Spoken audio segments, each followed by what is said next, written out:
अस्सलामुअलैकुम। आज हम बना रहे हैं मज़ेदार आलू के कबाब। इसके लिए मैंने आधा किलो आलूओं को मैश किया है। जब आलू बहुत अच्छे से मैश हो जाएं और इसमें कोई भी गुठली ना रहे तो इसके साथ हम थोड़ी सी वेजिटेबल का इस्तेमाल कर रहे हैं। मैं लूँगी एक बड़े साइज़ का प्याज और साथ ही एक दरमियाने साइज़ का टमाटर और 3-4 हरी मिर्चें। टेस्ट के लिए प्याज, टमाटर और हरी मिर्चों को इसमें ऐड करने के बाद हम इसमें स्पाइसेस ऐड करेंगे। कुटा हुआ अनारदाना, चाट मसाला, दड़ा मिर्च, नमक, काली मिर्च और थोड़ा सा काला नमक। नमक और मिर्च आप हस्बे ज़ायका लें। बाकी सब चीज़ें 1-1 टेबल स्पून ज़ायके के लिए इसमें डालें। अनारदाना आपकी मर्ज़ी है, इसमें पूरा भी इस्तेमाल कर सकते हैं। मैंने पिसा हुआ अनारदाना इस्तेमाल किया है।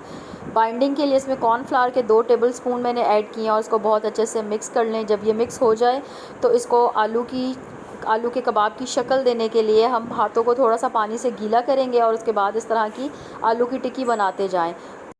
आधा किलो में आराम से 12 से 15 कबाब बन जाते हैं।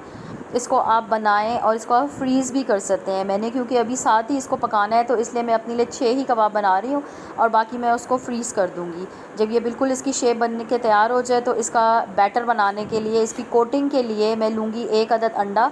अंडे के अंदर मैं थोड़ी से स्पाइसेस ऐड कर रही हूँ। उसमें काली मिर्च और नमक और हल्का काली मिर्च और नमक आप हस्बे ज़ायका ऐड करेंगे और 1 चम्मच कॉर्नफ्लावर का ऐड करूँगी ताकि इससे क्रिस्पीनेस आ जाए। इससे बहुत अच्छी सी इसकी कोटिंग बनेगी।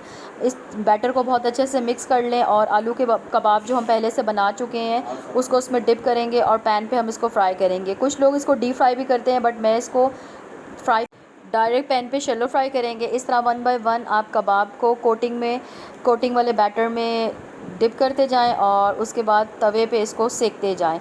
जब एक तरफ से आपको लगे 4 से 5 मिनट के बाद कि ये एक तरफ से पक गया है तो उसको फ्लिप करेंगे हम दूसरी तरफ से। ये देखें इतना प्यारा गोल्डन कलर इसका आया है। जब आपको लगे कि आपके कबाब दोनों तरफ से बहुत अच्छे से क्रिस्पी हो गए हैं और गोल्डन ब्राउन सा इसका कलर आ गया तो आप इसको डिश आउट कर लें और इसको आप शाम की चाय के साथ बहुत अच्छे से एंजॉय कर सकते हैं।